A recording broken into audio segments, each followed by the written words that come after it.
So guys, অনেকদিন ইচ্ছে হচ্ছিল যে একটু ম্যাগি মশলা করে খাবো, বাট করা হচ্ছিল না, ভীষণ ঠান্ডা পড়েছিল। তো সকালবেলা হচ্ছে তাড়াতাড়ি উঠে পড়লাম, ভীষণ খেতে ইচ্ছে করছিল বলে। তো আমি বানিয়ে ফেললাম ম্যাগি মশলা। তো তার জন্য প্রথমেই জলটা গরম করে নিয়েছিলাম, তারপরে ম্যাগি হালকা করে ঢেলে ফেলেছি। আমার আবার ওরকম জল জল করে খেতে একদম ভালো লাগে না, আমার এরকম করে খেতে খুব ভালো লাগে, ফ্রাই করে হালকা করে। যেহেতু শীতকাল পড়ে গেছে, তাই বিভিন্ন ধরনের সবজি দিয়ে খেতে তো আরোই বেশি ভালো লাগে। তো এই জন্য অনেক সবজি আমি কেটে নিয়েছি ফার্স্টে, তারপরে হালকা করে ভেজে নিচ্ছি। এরকম করে আশা করি তোমরাও করো, আমার খুব ভালো লাগে, তাই এইভাবে আমি তোমাদের সাথে শেয়ার করলাম ভিডিওটা।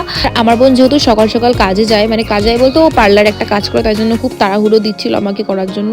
তো আমি যতটুকু পেরেছি ততটুকু তাড়াহুড়ো করে করার চেষ্টা করেছি। দেখো, বকবক করতে করতে কিন্তু আমি ভুলে গেছিলাম যে ডিম দিতে হবে। তো তার জন্য কি করতে হবে, যেহেতু আমি সবজিগুলো ভাজছিলাম, তার জন্য আমি সবজিগুলো ফাঁকা করে নিয়েছি মাঝখানটায়, তারপর ডিমটাকে দিয়ে ফ্রাই করে নিলাম। জানি তোমরা অনেকে বলতে পারো যে এটা কি এমন জিনিস, তার জন্য আবার ভিডিও দেখাতে লাগে। তো আমি কি বলতো, ছোট ছোট মুহূর্তগুলো আমি তোমাদের সাথে শেয়ার করছি, আর আমি ক্যামেরা বন্দি করে রাখছি।